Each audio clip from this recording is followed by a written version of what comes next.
We'll see more bushfires and drought.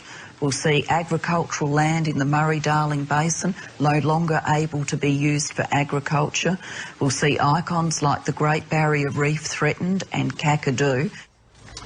Peter, are we going to see all these disasters? Is the science telling us that all these disasters, bushfires, droughts, Great Barrier Reef, true? Well, Great Barrier Reef, it's really strange, you know, because all the corals that live on the Great Barrier Reef already live in New Guinea, where the temperatures is at least 1 or 2 degrees hotter.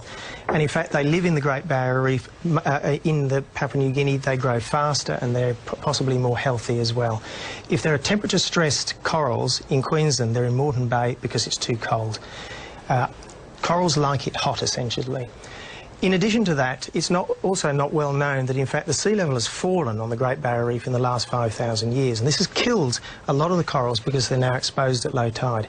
If, in addition to global warming, we get a sea level rise, as is the prediction, there'll be a massive explosion of corals on these areas that are now actually dead. Are you telling me we're going to get more corals? I don't think there's any doubt we'll have more corals. Peter, you must be wrong, because I have consulted Ulf Goldberg and the alarmist David Suzuki, and have a look what they say. They say there's been a devastating effect so far from warming on the reef already. At the moment, there's probably little doubt that this is our first major sign of a change in the tropics because of global warming. I was shocked. I mean, in that short time from '88 to 2004, there are very, very perceptible changes. Bob, Peter says he's not convinced about the corals. He's not seeing it. What about the rising sea levels and all that kind of stuff? I find it hard to keep a straight face watching David Suzuki and Professor Goldberg say those things.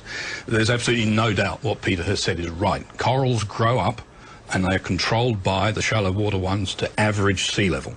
If average sea level is rising, and it is at the moment on the Queensland coast, and it will continue to do so, that is good for the Great Barrier Reef. If, and it's a very big if, and I don't think it'll happen, but if human warming was enough that it accentuated that sea level rise, then the corals would do even better. Score 100 Peter Reid, 0 David Suzuki. He's not doing very well here, so I'm going to ask